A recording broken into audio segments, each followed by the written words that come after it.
আমরা শুনতে পাইনি।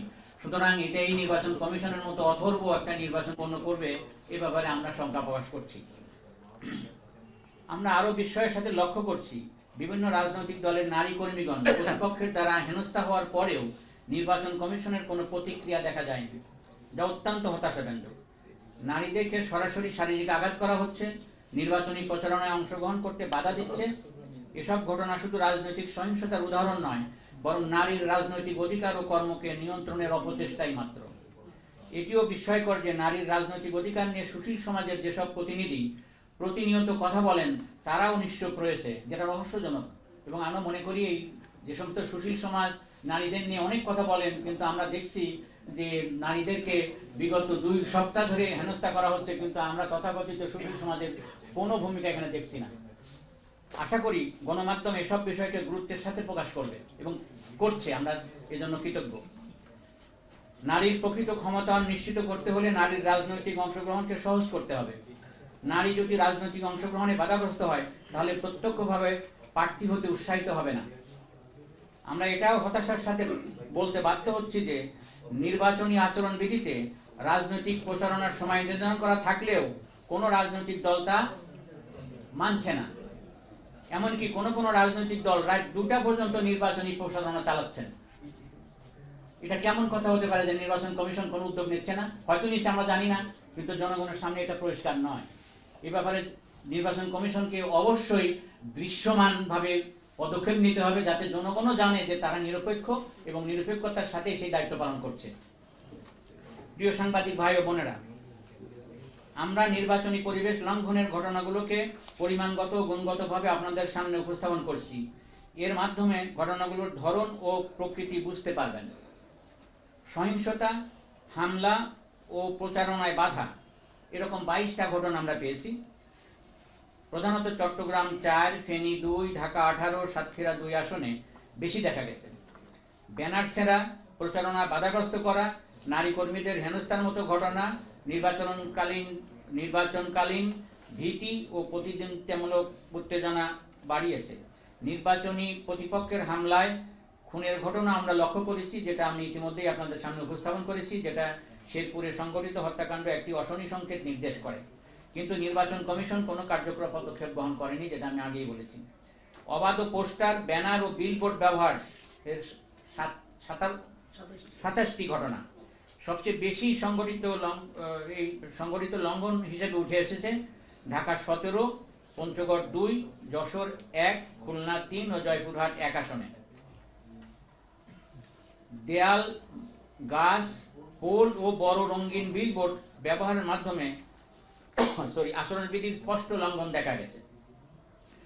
ভোটারকে প্রলোভন ও প্রভাবিতকরণের ঘটনা ঘটেছে 16টি, যেমন ঢাকা 17, সাতক্ষীরা 3, চট্টগ্রাম 2, মৌলভীবাজার 1 ও পাবনা 4 আসনে তুলনামূলকভাবে এসব প্রলোভনের মাত্রা বেশি লক্ষ্য করা যায়।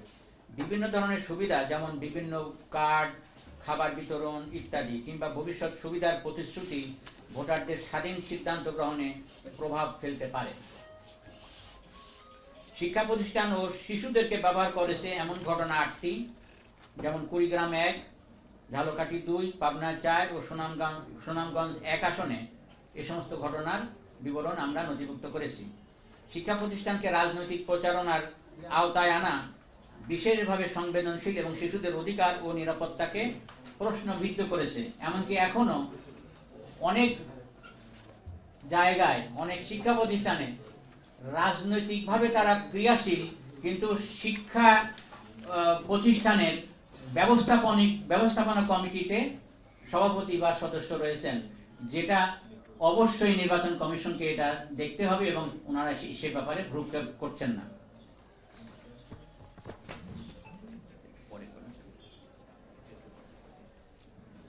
মাইক ও শব্দ সংক্রান্ত লঙ্ঘন এর 7টি ঘটনা খাগড়াছড়ি 298, মৌলভীবাজার 2 ও দিনাজপুর 5 আসনে দেখা গেছে, যেখানে নির্ধারিত সময়ের পর মাইকিং বা অতিরিক্ত শব্দযন্ত্র ব্যবহারে জনদুর্ভোগ তৈরি করেছে।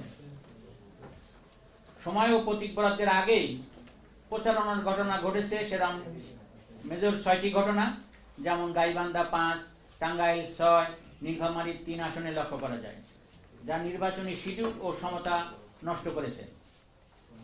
সরকারি পদ, সম্পদ বা প্রতিষ্ঠান ব্যবহারের 6টি ঘটনা, যেমন মানিকগঞ্জ 2, বগুড়া 4, খুলনা 3 আসনে পাওয়া গেছে, যেখানে জনপ্রতিনিধি বা সরকারি স্থাপনার অপব্যবহার এর অভিযোগ রয়েছে।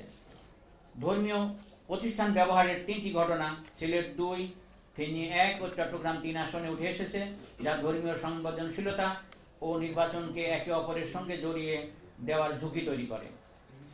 অযোগ্য মনোনয়ন বাতিল হওয়ায় প্রার্থীর প্রচারণা 2টি ঘটনা চট্টগ্রাম 2 আসন ও অনলাইন প্ল্যাটফর্মে লক্ষ্য করা গেছে।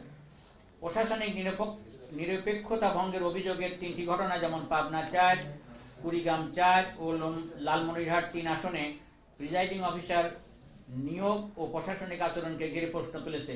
এছাড়াও আপনারা নিঃসন্দেহে লক্ষ্য করেছেন যে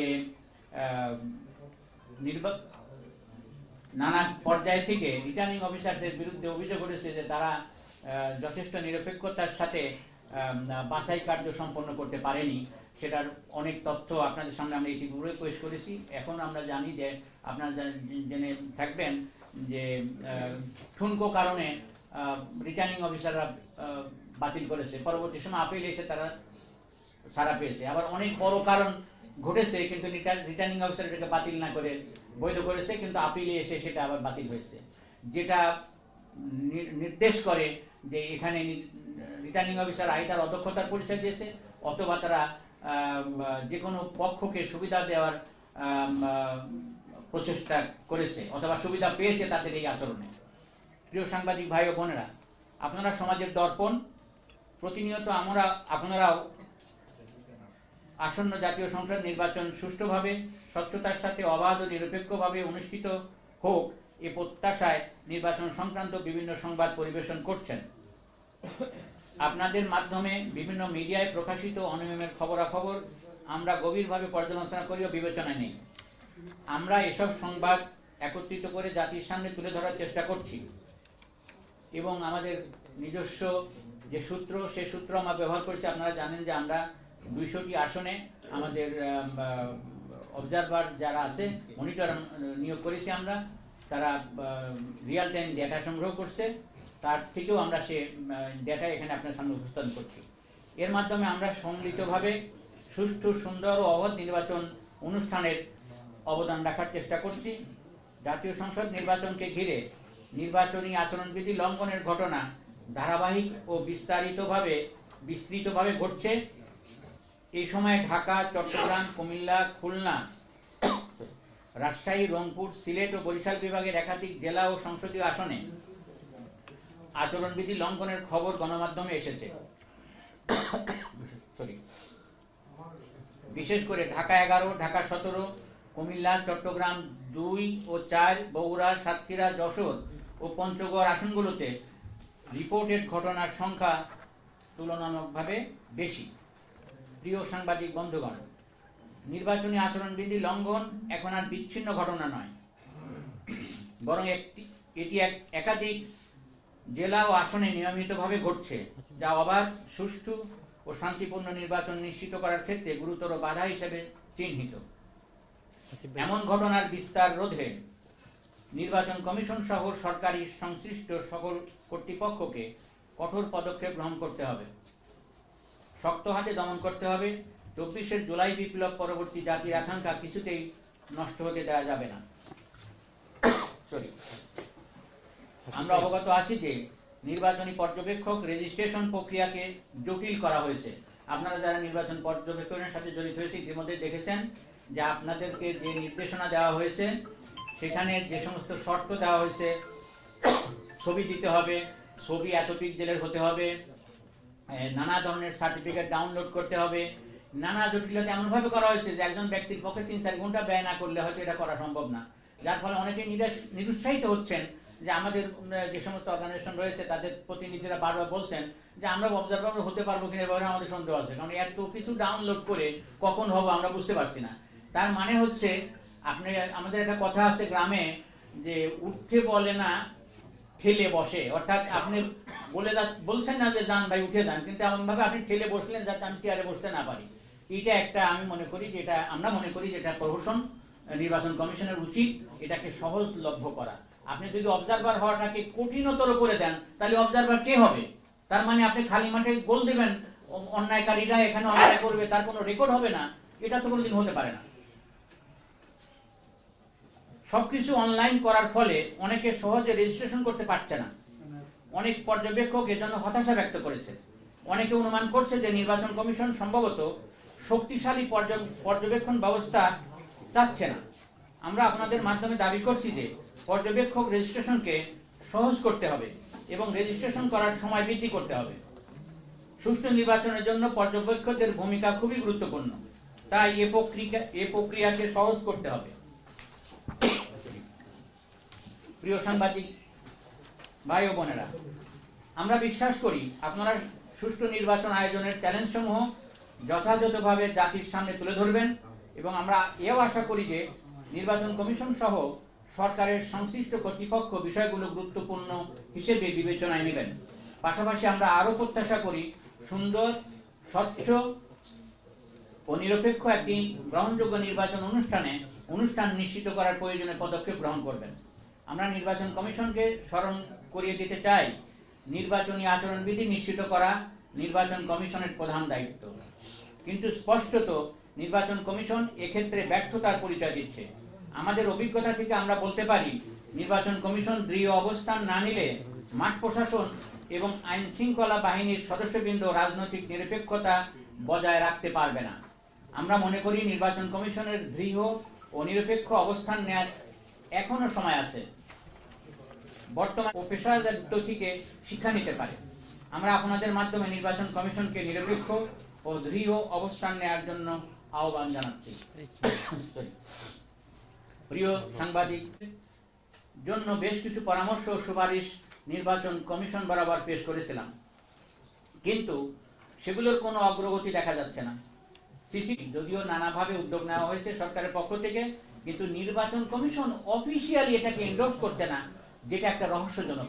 আমরা কয়েকবার তাদের সাথে বিভিন্ন মন্ত্রণালয়, বিশেষ করে স্থানীয় সরকার মন্ত্রণালয় এটা ব্যবস্থা নিচ্ছে, এটাকে আমরা অনুমোদন দিচ্ছি, কিন্তু আমরা এটাকে অফিসিয়ালি নিচ্ছি না, যেটা আমরা মনে করি এটা অগ্রহণযোগ্য একটা অবস্থান।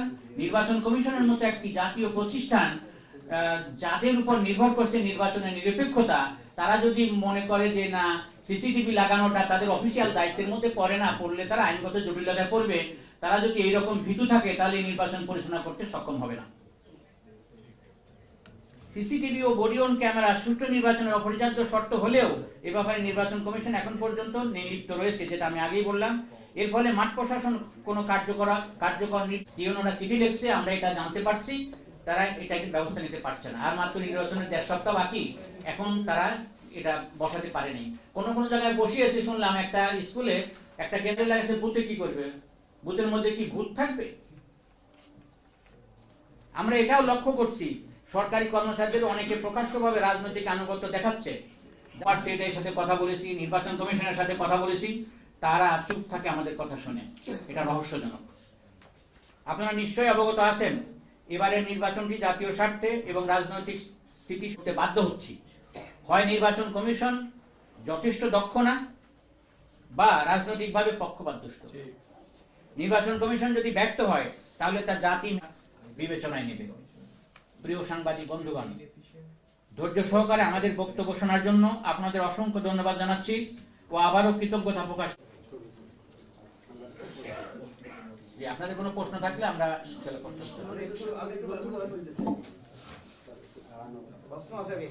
এতক্ষণ পর্যন্ত আপনাদের সামনে আমাদের এই সংবাদ সম্মেলনে বক্তব্য প্রকাশ করেছেন গণপ্রজাতন্ত্রী বাংলাদেশ সরকারের সাবেক সচিব খান, আমাদের স্টেট সেক্রেটারি এবং আমাদের জামাত অ্যাক্টিভেটেড নির্বাহী চেয়ারম্যান মানবাধিকার ও সমাজ উন্নয়ন সংস্থা মহসুস এবং ইলেকশন ওয়ার্কিং অ্যালায়েন্সের সিনিয়র ভাইস প্রেসিডেন্ট। আপনারা এতক্ষণ পর্যন্ত সংবাদ সম্মেলনের বক্তব্য শুনেছি। আমার নাম হচ্ছে কাজী ফারুক, আমি দৈনিক মুক্তখবর পত্রিকার জয়েন্ট এডিটর। আমার এ হচ্ছে আরেকটা হলো আমি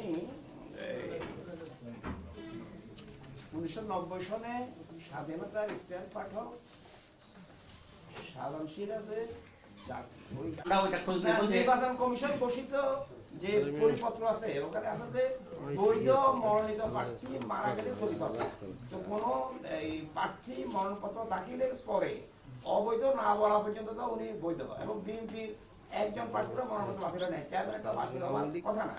তাইলে আবার আমরা এই ধরনের অনিয়মের জন্যই তো, অনিয়ম যাতে না হয় সেই জন্য আপনাদের দৃষ্টি আকর্ষণ করছি এবং আমরা আকর্ষণ করতে থাকি। আর এটা হলো মুগদা থানার ওসি এবং সেকেন্ড অফিসার সরাসরি বিএনপির পক্ষে কাজ করছে বললে আমি কখনো দিতে পারবো। যা আমার বক্তব্য শেষ। আচ্ছা, আপনাকে ধন্যবাদ। আপনি মন্তব্য দিয়েছেন, প্রশ্ন করেছেন। আমরা আপনি যে সমস্ত কথা বললেন এবং আমরা যা দেখেছি যে সমস্ত অনিয়ম, সেই অনিয়ম যাতে দূরীভূত হয় সেই জন্যই আমাদের প্রচেষ্টা। আশা করি আপনাদেরকে আমাদের পাশে পাবো। আসসালামু আলাইকুম, আমি জয়নুল আবেদিন, আজকে পত্রিকা থেকে বলছি। জি, অশনি সংকেত, সরি, সেই অশনি সংকেতটা আসলে আপনাদের স্পেসিফিক ভাবে কি বলতেছেন? কোন ধরনের অশনি সংকেত? নির্বাচন হবে না, নাকি আরো সহিংসতার ঘটনা হবে, নাকি সুষ্ঠু নির্বাচনের প্রতিবন্ধকতার সৃষ্টি হবে? না না, আমরা প্রথমটা উত্তর দেই। আমরা আপনারা জানেন যে কোবো একটা ওপেন সোর্স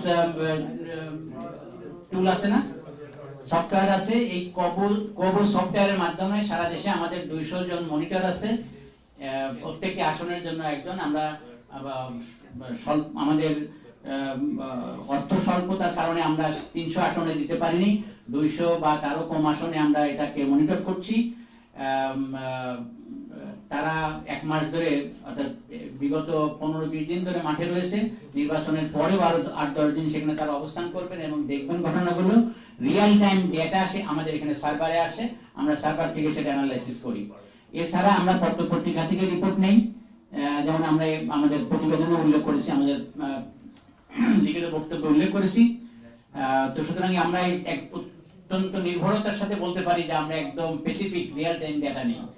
আর একটা বলছেন অশনি সংকেত, যারা বোঝাচ্ছি যে এরকম ঘটনা যদি ঘটতে থাকে তাহলে প্রশাসন নিরপেক্ষতার সাথে দায়িত্ব পালন করতে পারবে না, জনমনে ভীতির সঞ্চার হবে এবং জনগণ ভোট কেন্দ্রে হয়তো যাবে না, বা গেলেও কাঙ্ক্ষিত পর্যায়ে উপনীত হবে না। এটাই অশনি সংকেত হচ্ছে। এটা তো এক ধরনের প্রতিবন্ধকতাই। জি, আসসালামু আলাইকুম। আমি এনএনবিডি 20 সেই দিনই, তারপরের দিনই শরীফ ওসমান আদি ঢাকা 8-এ প্রার্থী ছিলেন, তাকে হত্যা করা হলো। এই যে ঘটনাগুলি ঘটছে, সেই ঘটনার প্রকৃত আসামিও অ্যারেস্ট হয় না। আর এই বিষয়ে যদি কোনো পদক্ষেপ বা কোনো বিষয়ে যদি কোনো কিছু করার থাকে, সেই বিষয়ে আমাদেরকে একটু জানাবেন। ধন্যবাদ আপনাকে। আমরা এবারেও শেরপুরের ঘটনা তো আপনারা দেখছেন, পরশুদিনে ঘটলো। আমরা এ ব্যাপারে আমাদের বক্তব্য স্পষ্ট যে নির্বাচন কমিশন এবং সরকারের যে সমস্ত সংশ্লিষ্ট সংস্থা, তারা এখানে ব্যর্থতার পরিচয় দিচ্ছে, এ ব্যাপারে কোনো সন্দেহ নেই। এবং এক্ষেত্রে আমরা মনে করি যে নির্বাচন কমিশন যদি শক্ত ভূমিকা পালন করে তাহলে ভবিষ্যতে এ ধরনের ঘটনা থেকে জাতি রেহাই পাবে এবং সুষ্ঠুভাবে নির্বাচন অনুষ্ঠান করা সহজ হবে। এবং আমরা এক্ষেত্রে আরো বলতে চাই যে আপনাদের ভূমিকা এখানে অত্যন্ত গুরুত্বপূর্ণ, যেহেতু আপনার মিডিয়া। আর আমরা অবজারভার বা মনিটর এজেন্সি হিসেবে আমরা অব্যাহতভাবে আমাদের বক্তব্য আপনাদের সামনে, জাতির সামনে তুলে ধরবো, যাতে জাতি জানতে পারে যে কোন ধরনের অঘটন ঘটছে, কোন ধরনের নির্বাচনের সহিংসতা ঘটছে। এবং সেক্ষেত্রে এর মাধ্যমে আমরা আশা করি যে জনগণ শুধু যে এটা হতাশাজনক অবস্থা হবে তা না, জনগণ জানতেও পারবে যে কি ধরনের ঘটনা ঘটছে এবং তাদেরকে কিভাবে প্রস্তুত হতে হবে যে যাতে এই ধরনের ঘটনা শিকার কেউ যেন না হয়, সতর্ক থাকতে হবে। আপনি বললেন নির্বাচন কমিশন রাজনৈতিক পক্ষপাতিত্ব আচরণ করছে, পাশাপাশি নির্বাচনের আচরণবিধি লঙ্ঘনের ক্ষেত্রে কোন দলের বেশি ভূমিকা করে? না, এটা তো স্পষ্ট। যেমন ধরেন যে আপনার সরকারি কর্মচারীরা বিভিন্ন দলের প্রতি বা নির্দিষ্ট কোনো দলের প্রতি পক্ষপাত দুষ্ট আচরণ করছে, তাদের সম্মেলনে যে উপস্থিত হচ্ছে, নির্বাচন কমিশনেরটা জানার পরেও কোনো পদক্ষেপ নিচ্ছে না, দৃশ্যমান কোনো পদক্ষেপ নিচ্ছে না, তার দ্বারা আপনারা নিজেরা অনুমান করে নেন কি বোঝা যায়। প্লাস আমি তো ঘটনার হিসাবে উল্লেখ করেছি যে অনেক সবাই না, কোনো দল নির্বাচনী আচরণবিধি লঙ্ঘন করছে, সেটা বিএনপি হোক, জামাত হোক, এনসিপি হোক বা যে কোনো দল হোক না কেন, নির্বাচন কমিশনের এখানে অন্ধ থাকবে। নির্বাচনী আচরণবিধি লঙ্ঘন হয়েছে কিনা সেটা তারা দেখবে। কে কোন দল, কোন দলের প্রার্থী, কে তার চেহারা কেমন, এটা তো তাদের দেখার বক্তব্য কথা নয়। তারা দেখবে যে তার নির্বাচন কমিশন এর যে আইন আছে সেই আইন লঙ্ঘিত হচ্ছে কিনা। লঙ্ঘিত হলেই সে এক পাহাড়ের মতো দাঁড়িয়ে যাবে। আমাদের বক্তব্য এটাই। আর কারো আছে প্রশ্ন? আপনাদেরকে যদি কোনো প্রশ্ন আর না থাকে, ধন্যবাদ আপনাদেরকে, আবারও কৃতজ্ঞতা জানাই। আমরা আশা করি আগামী সপ্তাহে আবারও সারা দেশ থেকে এরকম তথ্য নিয়ে আপনাদের সামনে আবারও হাজির হবো ইনশাআল্লাহ। আসসালামু আলাইকুম ওয়া রাহমাতুল্লাহ।